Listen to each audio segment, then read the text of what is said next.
दोस्तों, आप देख रहे हैं उत्तराखंड जनता की आवाज में हुमायरा। और आज हम पहुंचे हैं जनपद न्यायालय देहरादून में। यहाँ हमारे साथ मौजूद है आलोक रियाज सर जी। नमस्कार सर। नमस्कार सर, जिस तरह से आपने ये इलेक्शन की तैयारी की है, कल इलेक्शन है और काउंसिल के इलेक्शन में आप आगे आ रहे हैं, तो किन समस्याओं को लेके आप चुनाव में आए हैं? क्या मुद्दे रहेंगे जिसमें आप चुनाव में उतरे? देखिए, ये चुनाव बार काउंसिल का है। जी बिल्कुल। बार काउंसिल प्रदेश स्तर पर होती है, जी बिल्कुल।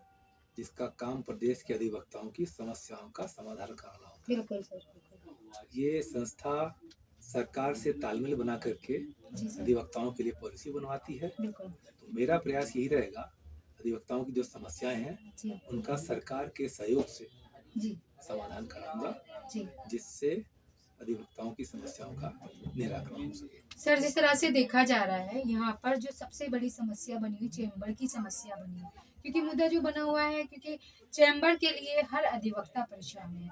जिस तरह से सभी अधिवक्ताओं ने मिलकर धरना प्रदर्शन किया और आगे भी सरकार से मांग की है, तो क्या कहना चाहेंगे आप सर? यह बात सच है। जी देहरादून जनपद न्यायालय पुराने कॉम्प्लेक्स से नए कॉम्प्लेक्स में शिफ्ट हो गया है, जी।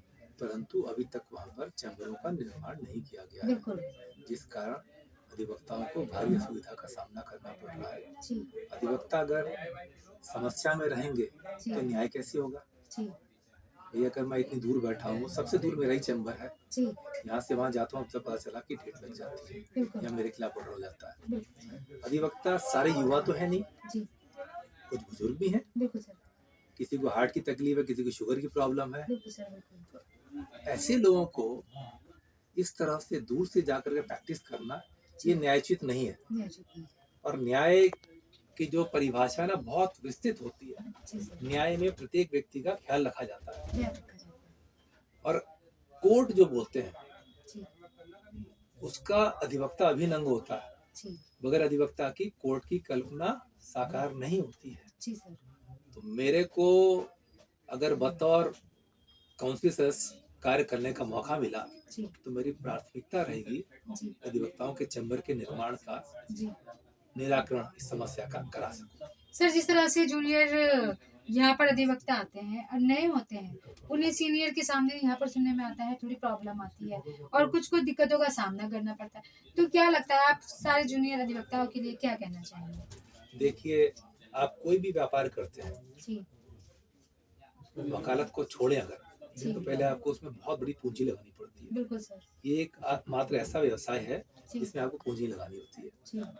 बस समय थोड़ा सा लगता है। समय लगता है। मेरी युवाओं को सलाह है, जी अगर आपको अच्छा अधिवक्ता बनना है जी तो थोड़ा संयम रखें जी। और मेहनत की आदत डाल दें। मेहनत की आदत है। जो निरंतर प्रयास करता है वो अच्छा वकील बनता है। बिल्कुल। ऐसा नहीं है, जी सीनियर्स के साथ ही हमने भी सीखा है, जी हमारे साथ भी जूनियर्स हैं और उनके साथ भी हैं। जी। सीनियर्स के आशीर्वाद के बगैर तो ये परिकल्पना सिद्ध होती ही नहीं है। सर, देखने को मिलता है जिस तरह से यहाँ पर सीनियर अधिवक्ता है, अभी आपने बताया कि आपका चैम्बर भी दूर है, तो क्या अगर आप जीत के आते हैं तो उन जितने सीनियर अधिवक्ता है उनके लिए पेंशन वगैरह का आप कार्य करेंगे? देखिए, छोटी मुंह बड़ी बात करना अच्छा नहीं होता है। जी मैं कह दूंगा ये कर दूंगा, तारे तोड़ लाऊंगा, जी। पर हमारी प्राथमिकता में यह है प्राथमिकता। कि युवाओं के लिए कोई स्कीम बन सके जी और सरकार के सहयोग से जो असहाय अधिवक्ता है, जी जो बुजुर्ग अधिवक्ता है, जी। उनके कल्याण के लिए कोई योजना बन कोई सके योजना बन सके। और कम से कम उनके इलाज की व्यवस्था जी सरकारी बिल्कुल सर। अस्पतालों में बाकी लोगों की तरह हो सके। जी। तो सर, हमारा आपसे लास्ट क्वेश्चन है, जिस तरह से युवा सारे अधिवक्ता हैं और भी साथी हैं, एक नशे की तरफ बहुत ज़्यादा जा रहे हैं, तो आप सारे युवाओं के लिए, उन बच्चों के लिए क्या कहना चाहेंगे जो इस लत में ना पड़कर अच्छे रोजगार की तलाश करें या अच्छे अधिवक्ता के रूप में आए? ईश्वर ने हमको जीवन जीने के लिए दिया है, जी अपने जीवन को अच्छी तरह जियो। बिल्कुल। नशा कमजोर व्यक्ति करता है जी और खाली व्यक्ति करता है। बिल्कुल। सबसे ज्यादा महत्वपूर्ण योगदान होता है जो आपके साथ में लोग रहते हैं। जी हम किस सोसाइटी में बैठ रहे हैं, बिल्कुल। जो गलत लोग हैं उनसे हमको दूर रहना है। जी अच्छे लोग हैं, अच्छी सोच के लोग हैं, उनके साथ रहोगे तो कभी नशे की तरफ आप जाएंगे ही नहीं। बिल्कुल। सर, यहाँ पर एक समस्या बताई जा रही है, पानी की समस्या। जो पानी की समस्या है यहाँ पर, जिस तरह से अधिवक्ता है, बहुत सारे अधिवक्ता हैं, तो उनके लिए पानी की समस्या बहुत बड़ी समस्या बनी, तो क्या कहना चाहेंगे? देखिए, ये बहुत व्यवहारिक दिक्कतें हैं जी जिनका अनुपालन होना बहुत आवश्यक है। जी माननीय उच्चतम न्यायालय ने अपने कई आदेशों में कहा है जी। अधिवक्ताओं के लिए ये जो सुविधाएं हैं पानी की, वॉशरूम की, सफाई की, हाइजीन कॉम्प्लेक्स की, इसका पूरा करना न्यायपालिका का दायित्व भी है और मेरे को अवसर हुआ तो मैं इस सारी समस्याओं का समाधान करने का पूरा प्रयास करूंगा। तो सर आप सारे अधिवक्ताओं से और जितने भी आपके सहयोगी साथी हैं, आप उनसे किस तरह से कहेंगे कि आपको वोट करें और वोट करें तो किस नंबर पे करें, किस संख्या पे करें और किस तरह से करें? आप प्लीज़ बताएँ। मेरा बैलेट पे क्रमांक 5 है जी, और मैं उम्मीद करूंगा जो लोग मुझे मेरी सिद्धांतों को मानते हैं, जी, अच्छी काउंसिल का निर्माण चाहते हैं, जी। मेरे को प्रथम वरीयता का मत देकर आशीर्वाद देने की कृपा करें।